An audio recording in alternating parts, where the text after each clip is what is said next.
repolyo nuggets na pwedeng pang 5 star. Gawin po natin. Meron ako rito mga reject na carrots. Sayang po yan, pwede pang gamitin. So, baltan lang po natin. Gadgarin natin yung ating carrots. May ilang bawang ako rito. Gadgarin po natin. Dahan-dahan po para hindi po tayo masugat. Isang piraso ng sibuyas, i-cubes po natin siya.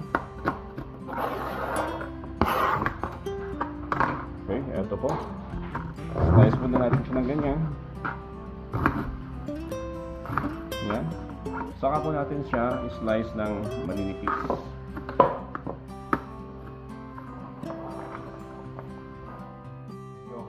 Dagdagan po natin ng onion leeks. Slice po natin siya ng maninipis. Meron po tayo dito bloodless pinunag, popularly known wanas or smoked cordilleran sausage.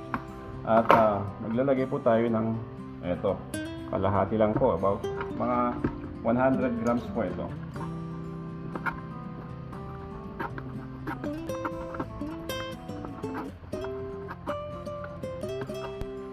Sama na po natin dito sa ating mga gulay. Lagyan po natin ng paminta, konting asin, all-purpose flour. Saka po natin siya haluin. Mga 4 na piraso ng itlog.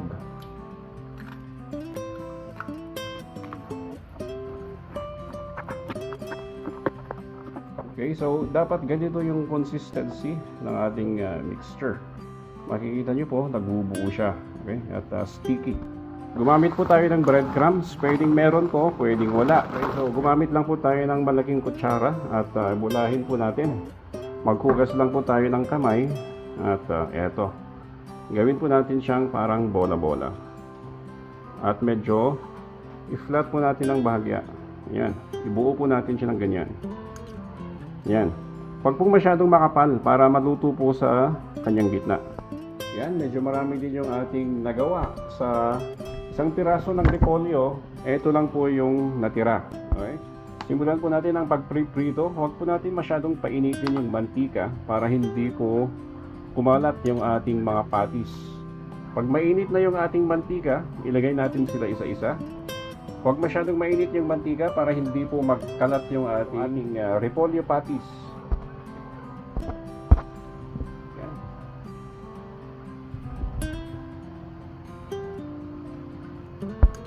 Nag-brown po, balik na rin na po natin. Okay,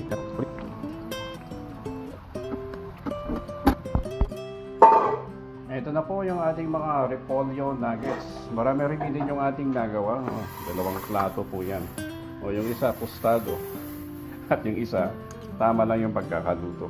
At magandang paris na ito, ketchup. O hindi naman ketchup, ito, sinamak or ito, yung suka na may sili.